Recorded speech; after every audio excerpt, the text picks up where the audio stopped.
건강 속속 시간입니다. 새해 들어 다이어트 결심하신 분들 많으실 텐데요. 약을 통해 쉽게 살을 뺄 수 있다는 인식 때문에 해마다 이맘때쯤이면 비만 치료제가 인기라고 합니다. 그런데 무조건 비만 치료제가 효과가 있는 걸까요? 오늘 이 시간엔 비만 치료제의 궁금증 풀어봅니다. 우리나라는 성인 3명 중 1명 이상이 비만일 정도로 비만 문제가 심각합니다. 이 때문에 다이어트 열풍으로 최근 위고비나 마운자로 같은 비만 치료제 수요가 급격히 늘고 있는데요. 비만 치료제 효과에 대한 진실과 오해, 자세히 알아봅니다. 비만 치료제는 보통 의학적으로 비만을 치료하기 위해 의사의 처방이 필요한 전문 의약품을 말합니다. 식욕과 대사 조절에 관여하는 약물로 작용 방식에 따라 크게 두 가지로 나뉩니다. 식욕 억제제 계열은 중추신경계에 작용해 식욕을 줄이는 약인데요. 대표적으로 먹는 약인 펜터민과 큐시미아가 있습니다. 두 번째로는 식사 후에 장에서 분비되는 호르몬의 작용을 모방한 약물로 뇌에서 식욕을 억제하고 위장의 운동 속도를 늦춰 포만감을 오래 유지하게 합니다.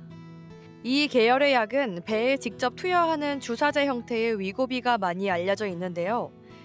체질량 지수 30 이상의 고도 비만이거나 25 이상 30 미만의 과체중이면서 고혈압 같은 동반 질환이 있는 경우가 권장 투약 대상입니다. 위고비는 가장 낮은 용량인 1단계부터 한 달 투약을 시작해 5단계까지 단계를 높여가며 맞는데요. 위고비의 체중 감량 효과는 평균 14.9% 정도로 약을 끊으면 다시 살이 찌는 요요 현상이 나타나고 한 달에 40만 원 정도로 비용 부담이 큰 것이 단점입니다. 구토나 복통, 어지러움의 급성 췌장염이나 담석증, 급성 신부전 등과 같은 부작용도 보고되고 있습니다. 전문가들은 질병이 아닌데 약을 쓰면 효과보다 부작용의 위험이 클 수 있다고 경고합니다. 비만 치료제는 단순히 체중을 줄이는 다이어트 보조제가 아니라 의사가 처방하고 허가된 용법대로 투약해야 하는 치료제라는 점 꼭 기억해야겠습니다. 네, 비만 치료제에 대해 더 자세히 알아보겠습니다. 예수병원 가정의학과 전문의 이종민 과장 나와 있습니다.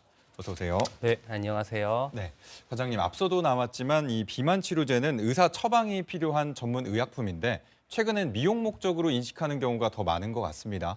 비만 치료제에 대한 오해 어떤 게 있습니까?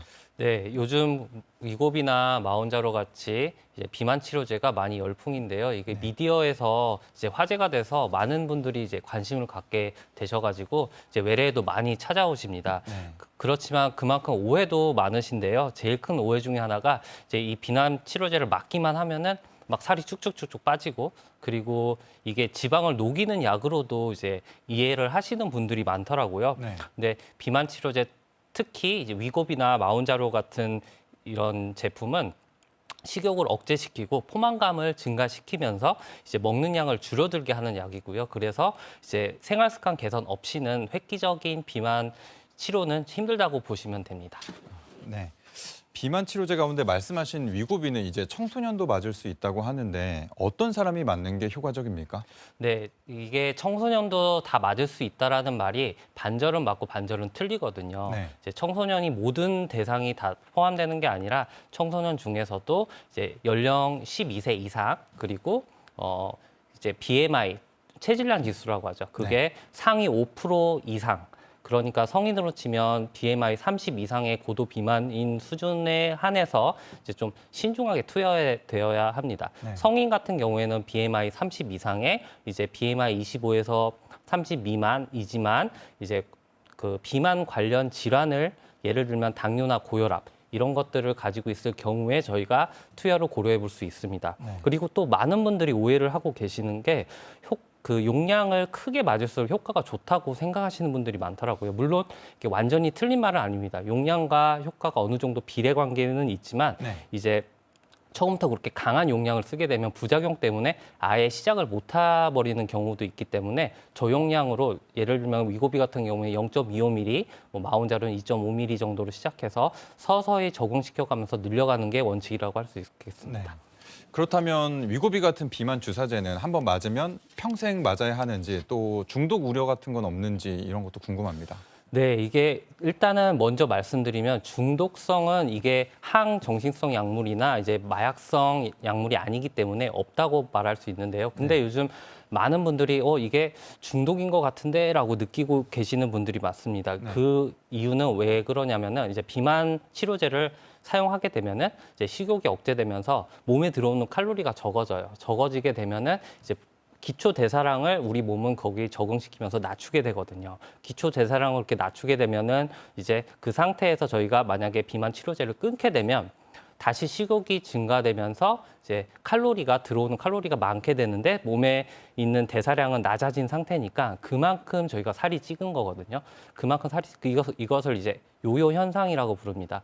이런 요요 현상 때문에 약을 끊다가도 다시 찾게 되고 이렇게 돼서 의존성이 생기게 되면서 내가 이 약을 계속 사용해야 되는 건가? 라는 의문도 이제 인식이 생기게 되는 겁니다. 하지만 이제 실제 치료 목표는 이겁니다. 약을 쓰는 동안 생활 패턴을 바꿔서 약 없이도 유지 가능한 상태를 만드는 거. 그래서 우리가 그거를 목표로 가지고 이제 충분히 조절되고 식사 습관이 안정화되면은 감량하거나 이제 중단할 수도 있습니다. 네. 그렇다면 그 위고비와 마운자로 같은 비만 치료제는 부작용 우려는 없습니까? 네, 부작용 부분도 있습니다. 있는데 이제 위고비나 마운자로 같은 부분은 보통 위 배출을 늘리거든요. 위 배출을 지연시키면서 우리가 소위 말해서 먹으면은 잘 안 내려가게 돼서 미식거리거나 구토가 이제 증가되게 되는데 이런 건 흔하지만 초기나 이제 증량 단계에서 있는 거고 저희가 조절을 할 수가 있습니다. 하지만 요즘 췌장염 같은 부분이 이제 이슈가 되고 있는데요. 이것은 실은 위고비가 출시되기 전에 4년 동안 길게 좀 임상 연구를 진행했는데 거기에서는 유의미하게 보고가 되진 않았거든요. 근데 요즘 임상에서 시판되고 나서 이제 사용하다 보니까 그런 케이스들이 가끔씩 나오고 있는데요. 이거 같은 경우는 저희가 조금 더 자세히 살펴봐야 되는 게 이게 만약에 비만 환자분들 중에서는 보통 중성지방이 많거나 아니면은 음주를 즐겨 하시는 분들이 많거든요. 이런 게 결국에는 췌장염의 인자가 될 수가 있어서 이것 때문은 아닌가 하고 의심을 해보고 되고 저는 솔직히 말씀드리면은 제 개인적인 의견이지만 아직은 걱정한 단계는 아니라고 생각하고요. 그리고 주기적으로 외래 진료를 받으면서 이런 증상 같은 걸 이제 모니터링하면서 사용하게 되면은 괜찮다고 생각하고 만약에 부작용 때문에 사용을 못하게 된다면은 이제 큐시미아 같은 다른 종류의 비만 치료제를 사용하면 된다고 생각합니다. 최근 미국에서 또 알약 형태의 먹는 위고비가 출시되면서 앞으로 이제 비만 치료제의 대중화는 더 빨라지지 않을까 싶은데요. 의사로서 당부할 점이 있다면 말씀해 주시죠. 네, 주사뿐만 아니라 이제 먹는 약으로까지 이게 출시가 돼서 접근성은 분명히 좋아질 것입니다. 접근성은 좋아지는 동시에 이제 오남용의 위험도 커지는데요. 비만은 당뇨랑 고혈압 같이 만성질환이라는 인식을 저희가 가지는 게 제일 중요하고요. 그리고 그렇기 때문에 이제 의학적인 기준이 명확하고 치료 목표를 설정을 딱 해가지고 우리가 추적 관찰을 하면서 사용해야 되는 치료약이라는 인식을 갖는 게 중요합니다. 그리고 우리가 식습관과 생활 패턴을 바꿀 때까지 도움을 받는 개념이라는 거를 인지를 하고 다시 한번 강조드리지만 전 약을 쓰는 동안 이제 식습관과 생활 패턴을 바꿔서 약 없이도 유지 가능한 상태를 만드는 게 제일 중요하다고 생각합니다. 네, 여기까지 듣겠습니다. 고맙습니다. 예, 감사합니다.